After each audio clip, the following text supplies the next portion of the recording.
I think one of them is that good research and good teaching are not just based on one at a time study of actual factual cases. I think one really important lesson here is that narrative is a really key teaching technique and a really key research technique, although we don't have time to go into it. And this is very much a narrative case. It's a parable. It tells a story. Human beings learn through stories. That is the fundamental transmission mechanism. And so this case, if it's anything, hopefully is a good story too, that people like. So I think that narrative element and the use of narrative in entrepreneurship is crucially important. The second thing comes down to, okay, what's the narrative about?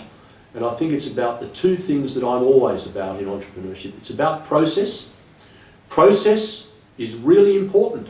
And it would seem that the Red entrepreneur had a good business going. He didn't have any problems with the technical process of creating a business, and the White advisor had helped him, and it was making a profitable venture, the old one. But then comes the next important thing, context.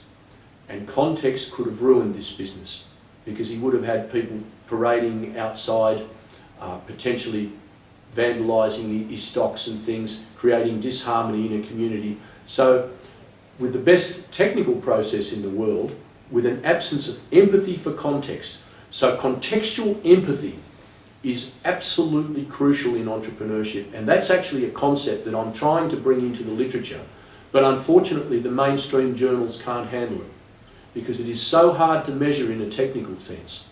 And we can all feel when we read about the elder, we know that what's gone on there is masterful, and it's what you need to do. I've never had anybody say, yeah, he did that well, that's what you need to do. I've heard that comment so many times when I've run this as a teaching coach. That's what you need to do.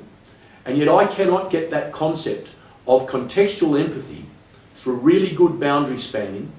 I can't get it into the literature. You know why? Because you can't have a p-value for it. You can't have a quantitative assessment of it. You have to have narrative as your research technique, and you have to have a much greater depth of empathy for qualitative techniques in research. So I hope that this case is a step in the direction of seeing how cultural empathy is crucial to entrepreneurship. And it's something that's just brand new. So for all you would-be teachers and researchers of entrepreneurship out there, here's something you can, in 20 years' time the world will be ready for this case, Kim.